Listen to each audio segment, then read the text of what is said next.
हाँ जी, नमस्कार, सत श्री अकाल, गुड इवनिंग, वाहिगुरु जी का खालसा, वाहिगुरु जी की फतेह। आ जाइए बच्चों, आ जाइए, इस प्रकार आ जाइए कि पढ़ने के लिए आ जाइए। हमारा वैदिक सभ्यता चल रही थी जिसमें हमने 3 वेद, लास्ट वाले उत्तर वैदिक सभ्यता चल रही थी। उत्तर वैदिक के हमने 3 वेद भी पढ़ लिए।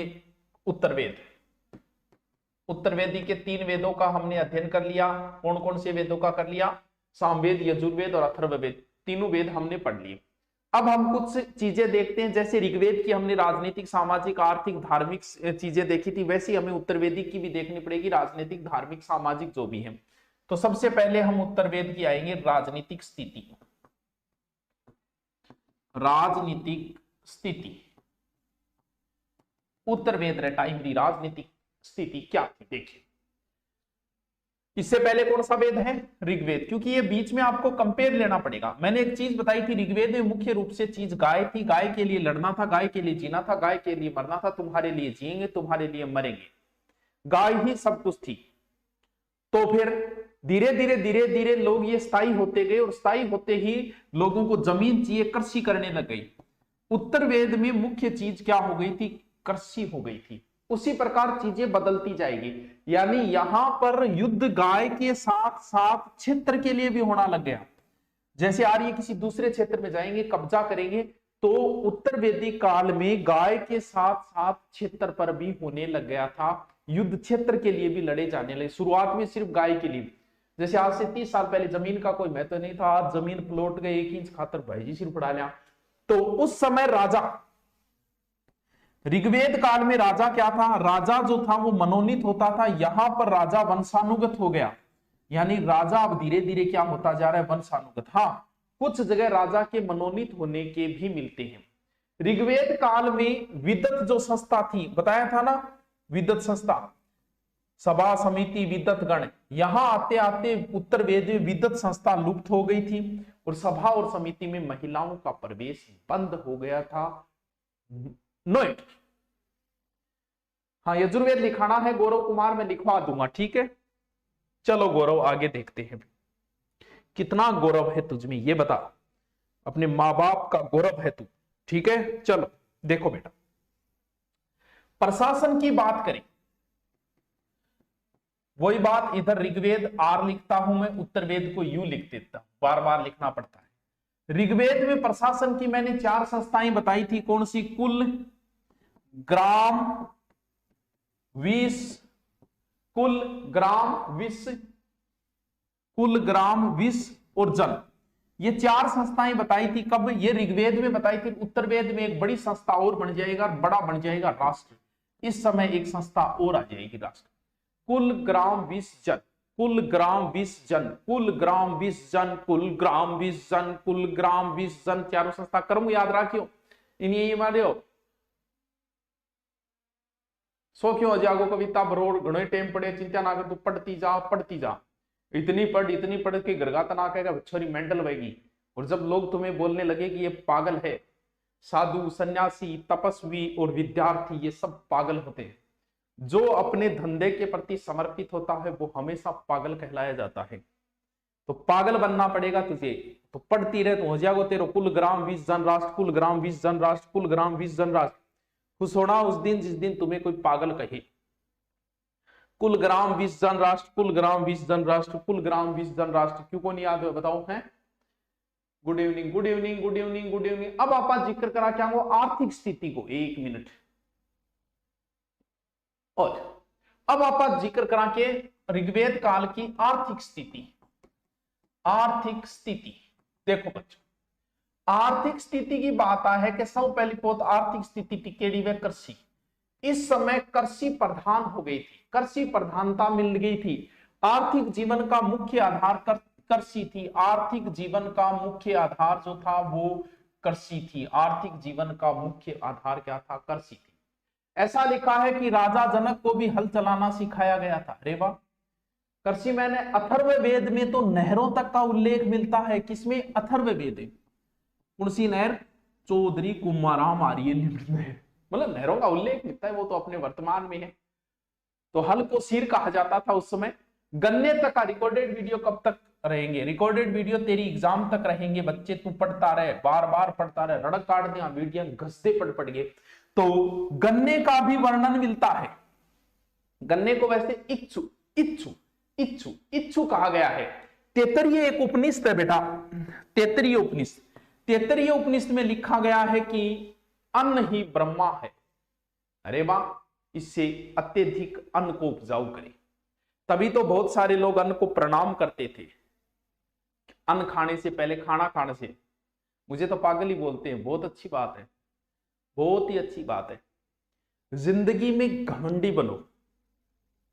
किको गुरुजी, घमंडी, लोग तुम्हें घमंडी कहे तो समझ लो तुम सही ट्रैक के ऊपर हो। कहने दो जो कह रहा है। घमंडी उसे ही कहा जाएगा जो अपने धंधे के प्रति समर्पित होगा, जिसे दुनियादारी से कोई मतलब नहीं होगा। तुम सिर्फ पढ़ाई से अगर मतलब रखोगे तो तुम्हें यार दोस्तों को भूलना पड़ेगा, उनके पास बैठना तुम्हें छोड़ना पड़ेगा, लोग तुम्हें घमंडी कहेंगे। तो तुम घमंडी बनो। कोई भी लड़की अपने आप से मतलब रखेगी, किसी से बोलना नहीं, किसी से बात नहीं करना, सिर्फ पढ़ाई करना, आना जाना, रास्ते में कोई बतलाए मतलब देखती नहीं किसी की तरफ, उसे लोग घमंडी कहेंगे। तो कहने दो, हाँ मैं घमंडी हूं, क्योंकि तुम्हें दुनिया से क्या लेना देना है ये बताओ। जिस दिन तुम नौकरी लगोगे लोग तुम्हारे पास चल के आएंगे, भले तुम कितने ही घमंडी हो। तुम थानेदार बनोगे, लोगों को तुम्हारे पास आना पड़ेगा, भले जो लोग आज तुम्हें घमंडी कह रहे हैं ना, जरूरत पड़ी तो उन्हें आना पड़ेगा। इसलिए घमंडी बनो और पागल बनो। ऐसे थोड़ी है कोई बतला ले, हर कोई आपका टाइम खराब कर दे तो घमंड रखो अपने अंदर।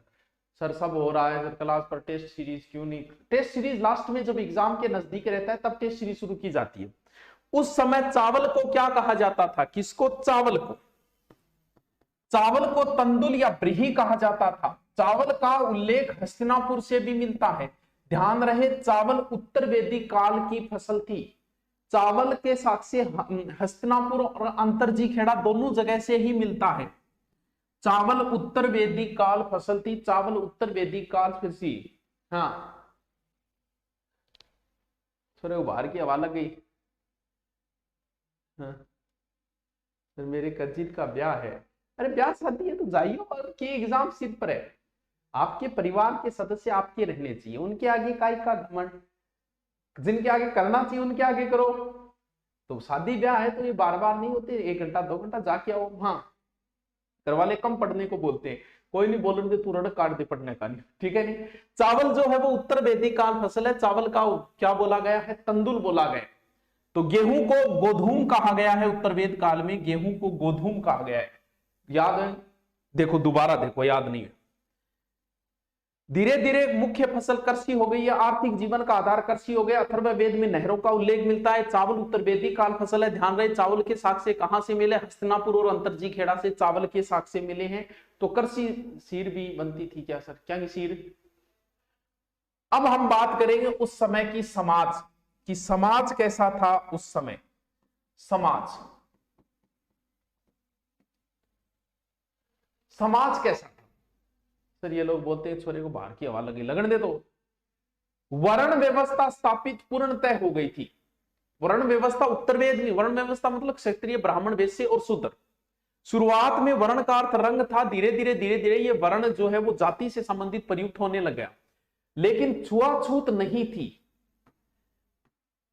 उत्तर वेद काल में छुआछूत नहीं थी। छुआछूत आगे पनपी है सूत्र काल के अंदर। अभी छुआछूत नहीं आई है बच्चों। छुआछूत समझ गया आगे? अपने वर्तमान में न के बराबर है। ये अनुलोम विलोम ये विवाह अब भी चलते थे। गोत्र शब्द पूर्णतः स्थापित हो गया है। गोत्र शब्द का भी उल्लेख मिलने लग गया है।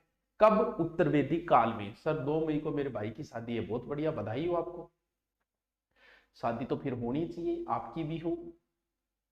राजस्थान का एकीकरण नहीं करवाया, हम करवा देंगे आपको, एकीकरण भी करवा देंगे। हैं क्यों नहीं करवाएंगे? गोत्र शब्द का उल्लेख जरूर मिलता है ऋग्वेद के अंदर, लेकिन इसका प्रचलन जो है वो उत्तर वेद काल में है। अथर्व वेद में इसका उल्लेख है। मैथ की क्लास कब ली गई पता नहीं। अब बताओ इतनी बात समझ में आई या को नहीं आई? को नहीं आई तो क्यों को नहीं आई? आई तो फिर क्यों आई? अब बात है टाबरों का, आपनो लिखनो बहुत ज्यादा है। अब अपना कुछ यज्ञ और कुछ संस्कार बच्चे हैं। तो भाई यज्ञ और संस्कार आप बाद में पढ़ लेंगे। अभी पहले आपने सामवेद तो लिख लियो और यजुर्वेद लिखो। हाँ दादा ताऊ जी, अरे मैं कब कह रहा हूं दादा ताऊ जी, परिवार के सदस्यों के आगे नहीं बोल रहे, उनके आगे घमंड नहीं करना है। बाहर के लोग जो आपका समय बर्बाद करते हैं ना, वो कहने दो, उनके पास समय मत दो उनको। अभी आपका समय बहुत कीमती है। परिवार के सदस्य बांग आगे घमंड करोगे, दादाजी के डी मारेगा। हाँ लिखो, तुम भी हर चीज का फॉर्मूला पता नहीं कहां कहां लगा देते हो। अरे चलो लिखो सामवेद यजुर्वेद। आज मेरी गर्लफ्रेंड की शादी है, मुझे दुख हो रहा है। रमेश कुमार तन्ने कितनों को दुख हो रहे, तू आ बता, तन दुख कितो को रे। अरे भाई दुख हो रहे है तो कितो को रे। तो यार यहाँ तो के बताओ, तो दुख को के नमेड़ चालन दे, और बहुत और भी आएंगे बाहरों की कलियां चुनने वाले। हाँ और भी आता रहेगा, जिंदगी बहुत लंबी है। और 1-1.5 महीना खेल है तो थोड़ी सी 1-1.5 महीना हो जाए, थोड़ा ज्यादा गहनता है तो 2-1 महीना हो जाए, 1-1.5 महीना खेल है, बाद में सामान्य जिंदगी शुरू हो जाए। सब तुम ये मत सोचना तुम्हारे साथ ही हुआ है, सबके साथ होता है। सब आदमी को लगता है कि दुख सिर्फ मुझे ही, मैं प्रेम मैंने ही किया। फिर कितने लोग दुनिया में कितनी कितनी बार कर, एक एक आदमी 10-10 बार कर बैठा है प्रेम। तो ये नॉर्मल चीजें, इनको सीरियस मत लो, धीरे धीरे। और हो सकता है पहली बार हो तो आपके फर्क पड़ता है, आगे जब और भी लाइफ में आते जाएंगे तो फिर आपकी कोई फर्क नहीं पड़ेगा, कोई आओ कोई जाओ। और कौन सा है मेरा आज क्लास अटेंड, ठीक, तुम अपनी शादी में बुलाना, मैं आऊंगा जरूर। एक निवाला ही सही, मैं खाऊंगा जरूर। उस दिन सबके सर पे सहरे देखूंगा, पूरी रात रुक के सातों फेरे देखूंगा। वो सातों फेरों के जब तुम सातों वचन लोगी, ईश्वर की कसम जब तुम लोगी, मुझे तुम्हारी आंखों में शर्म देखनी है, वो आग कितनी गर्म है, वो आग देख। चल छोड़ो, लिखो यजुर्वेद यजुर्वेद यजुर्वेद यजुर्वेद, हेडिंग डालो यजुर्वेद। देखो इसका उद्भव वायु से माना जाता है, वायु से माना जाता है, माना जाता है।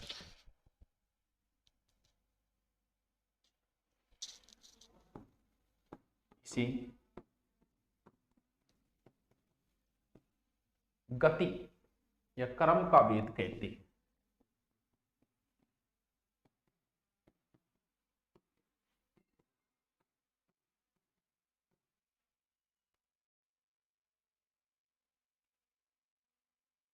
कर्म का वेद कहते हैं।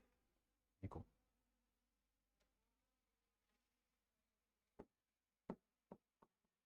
वे वेद गद्य प्लस पद्य दोनों में है।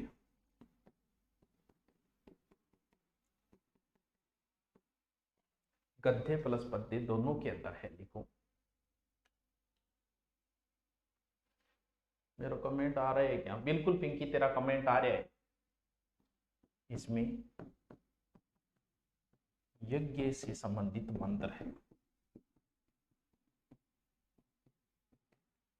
संबंधित मंत्र है।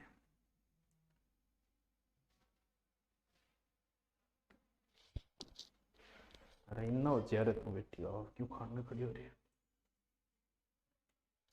मुझे आगे सभी अपलोड वीडियो देकर नोट्स बना लिए, इसलिए कल के लाइव क्लास नहीं लूंगा। हाँ कोई बात नहीं, लाइव क्लास अगर आपने बना लिए तो कोई जरूरी नहीं है। प्रेम प्रेम मतलब वही को नहीं, एक उम्र के बाद प्रेम प्रेम ये बातें बकवास सी लगने लग जाती। जैसे शुरुआत में जब प्रेम होता है तो उसे लगता है कि बस यही सब कुछ है, यही दुनिया है, बाकी ये सब पागल है, प्रेम तो सिर्फ मैंने ही किया है, इन्होंने कभी किया ही नहीं। ये होता है बचकानी सी हरकतें। शुरुआत में बातों पे बातें, फेसबुक व्हाट्सएप इंस्टा सब जगह जुड़ा हुआ है, भसड़ मचा रखी है, सभी बातें बता रही पहले किस किस ने इजहार किया, ये काकागिर तावागिर। फिर बताती है तुम पहले क्यों नहीं मिले, तुम पहले, ऐसी बातें होती है। धीरे धीरे 1-1.5 महीने में बातें, सारी बातें बता दी, अब बताएं क्या, फिर तू सुना होती है। ये छोटी उम्र में ऐसी चीजें होती है, धीरे धीरे इन चीजों को समझ जाओगे आप कि ये सारी मिथ्या बातें हैं, जिनका आगे कोई अर्थ नहीं निकलता है इनका। तो बाद में ये चीजें आपको ऐसी बकवास सी लगने लग जाएगी, यार क्या प्रेम क्या। और एक उम्र के बाद जिसकी उम्र छोटी है, जो 22, 23, 24, 25 के लमसम है, उसे लगता है कि प्रेम सिर्फ मैंने ही किया है, बाकी किसी ने किया नहीं, बाकी सब तो मूर्ख है। उसे लगता है मेरे वाला कुछ डिफरेंट है, हमारी मुलाकात कुछ डिफरेंट तरीके। कोई डिफरेंट नहीं होता, सब वैसे ही होते हैं। लिखो लिखो।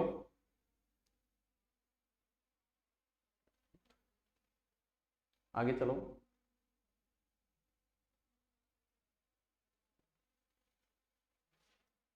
आगे लिखो अथर्ववेद।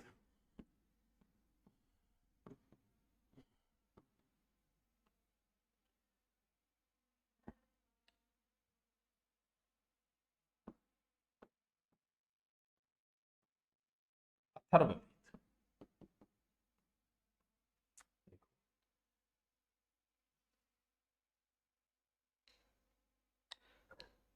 अथर्ववेद। अथर्वा ऋषि ने लिखा।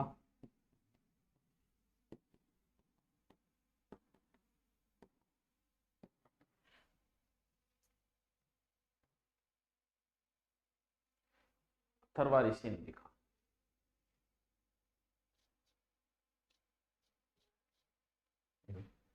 ये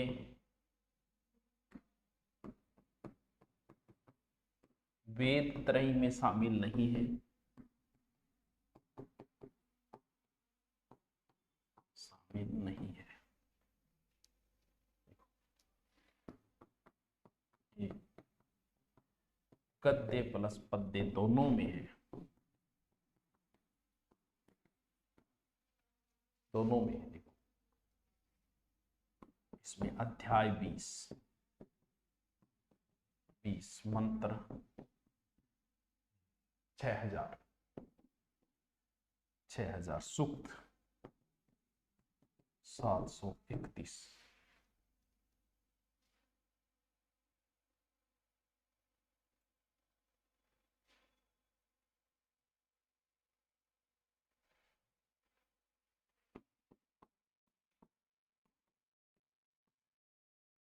अथर्ववेद का कोई अरण्य नहीं है।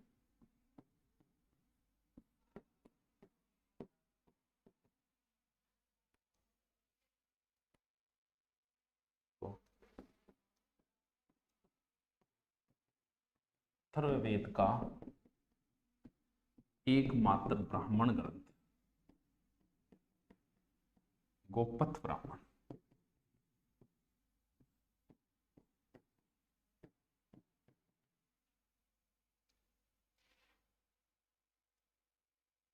गोपथ ब्राह्मण। देखो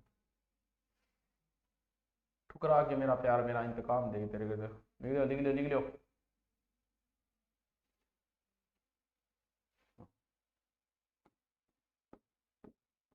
से जायते पुनः।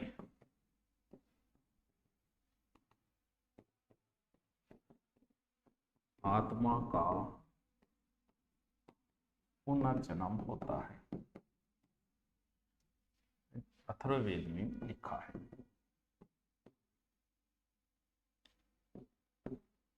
लिखा है, लिखा है। देखो नष्ट होते राष्ट्र की तुलना, राष्ट्र की तुलना पानी भरती नाव से की है।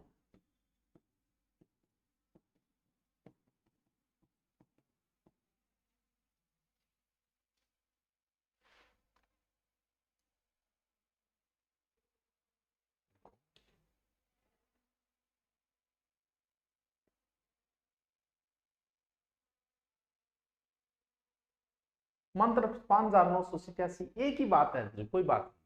6000 लिख ले, लगभग 6000 याद हो जाए थोड़ा। देखो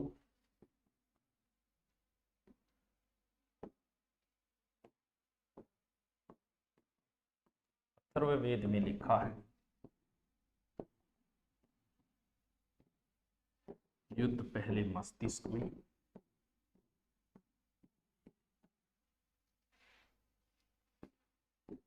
फिर भूमि पर लड़ा जाता है।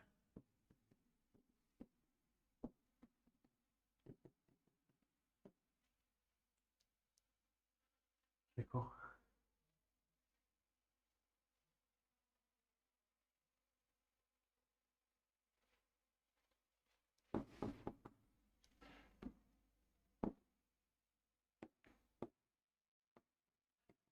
मुंडकोपनिषद।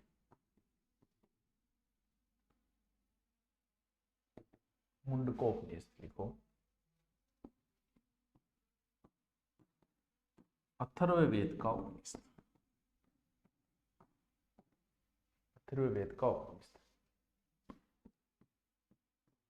सत्यमेव जयते, ये ध्यान रखना, कई बार पूछ लिया। मुंडकोपनिषद से लिया गया है। से लिया गया है।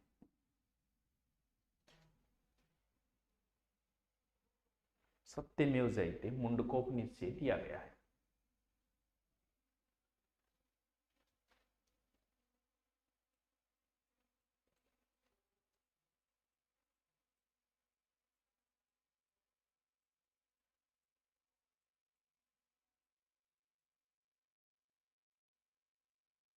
देखो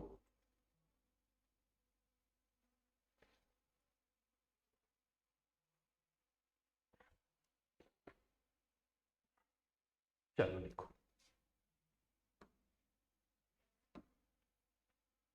हेडिंग डालो। उत्तरवेद में राजनीतिक स्थिति। राजनीतिक स्थिति, ठीक है। देखो उत्तरवेद में युद्ध गाय के साथ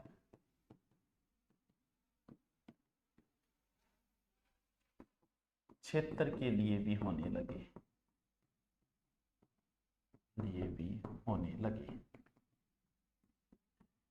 राजा वंशानुगत हो गया।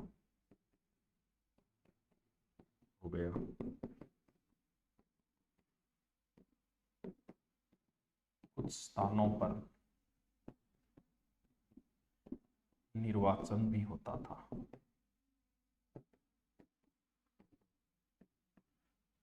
ठीक है।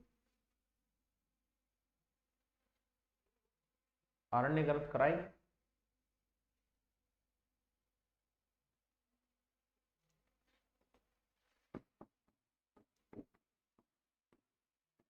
उत्तरवेद में विद्वत संस्था लुप्त हो गई।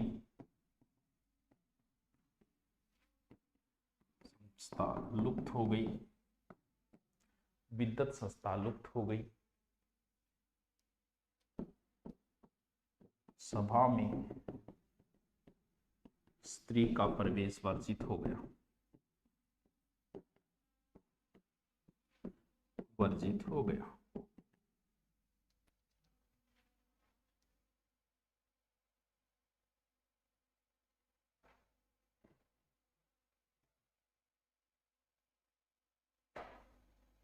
देखो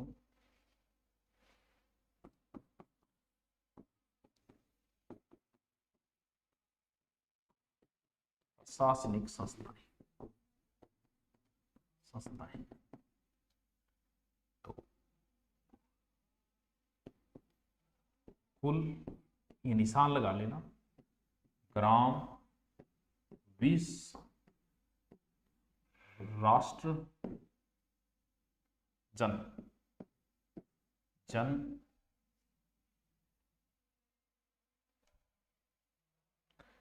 और फिर राष्ट्र। छोटे से बड़े की ओर है, ढंग से लिख लेना। कुल, ग्राम, विश्व, जन, राष्ट्र।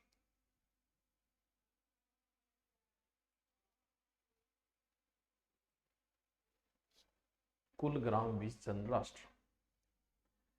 लिखे जो खत तुझको है तेरी याद में, जो हजारों रंग खिले तो फूल बन गए। लिख लो रे, लिख लो।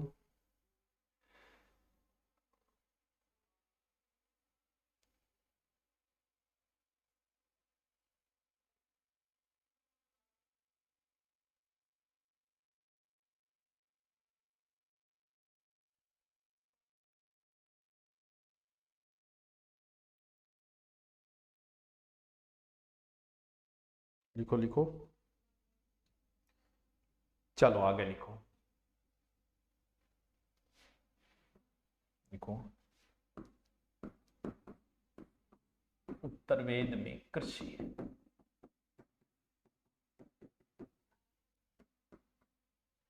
उत्तर वेद में कृषि को, कृषि को प्रधानता मिली, कृषि को प्रधानता मिली। आर्थिक जीवन का मुख्य आधार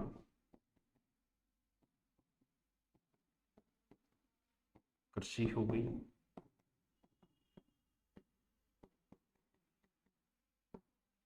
कृषि हो गई।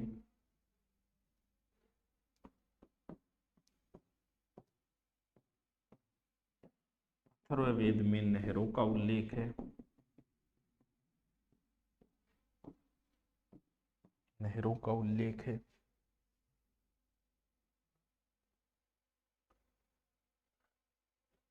नहरों का उल्लेख है। अरण्य बहुत है जो जंगल में लिखे, अरण्य का जंगल होता है। गन्ने को इक्षु कहा गया, कहा गया। चावल को ब्रीही या तंदुर कहा गया। चावल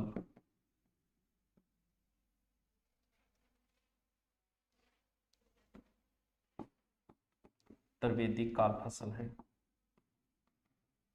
काल की फसल है। इसके प्रमाण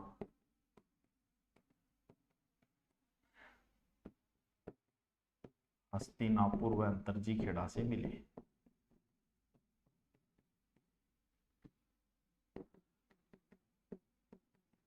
मिले।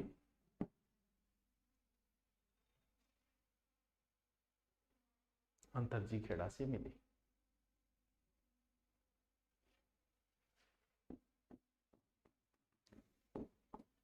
तैत्तिरीय उपनिषद में लिखा है, लिखा है अन्न ही ब्रह्मा है।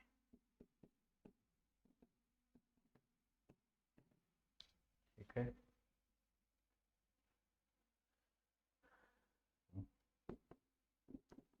धान को साली, गेहूं को गोधूम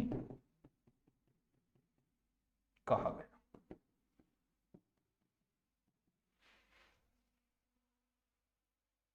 एटा 1050 किए रे, एटा 1050 क्या वो एटा है?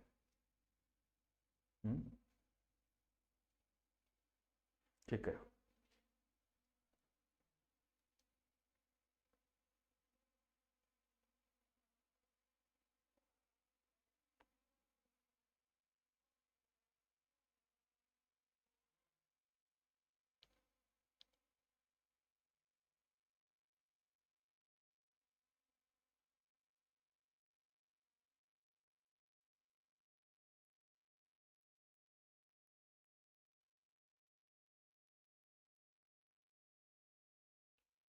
हाँ, एटा यूपी में लिखो समाज।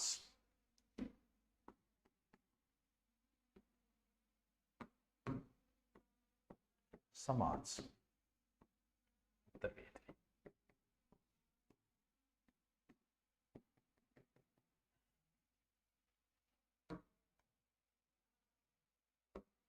समाज उत्तरवेद लिखो। समाज वर्ण व्यवस्था पर हो गया। समाज वर्ण व्यवस्था पर हो गया। अस्पृश्यता का उदय नहीं हुआ, नहीं हुआ।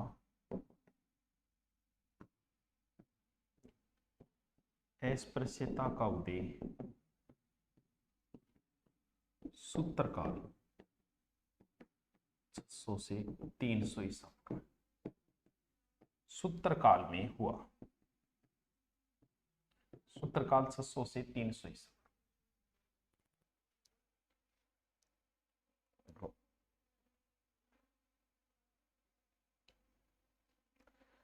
तो फिर आश्रम व्यवस्था ही करवानी है, क्यों?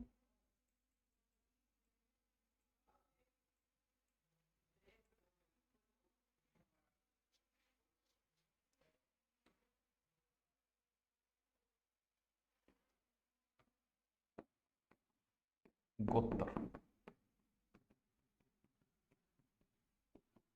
गोत्र शब्द का उल्लेख ऋग्वेद में मिलता है।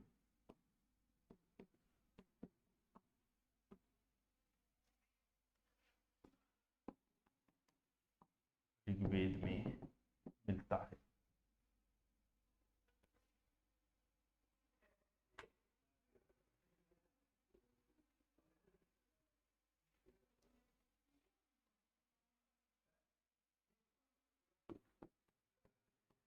गोत्र उत्तरवेद में प्रचलन में आया।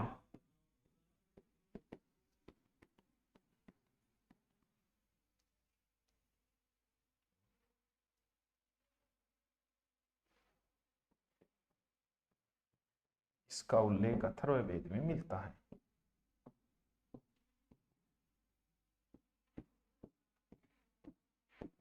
मिलता है, ठीक है। चलो आज तो थोड़ा ही कराइए, फिर कल कंप्लीट कराना फिर। लिख लियो आराम से फिर।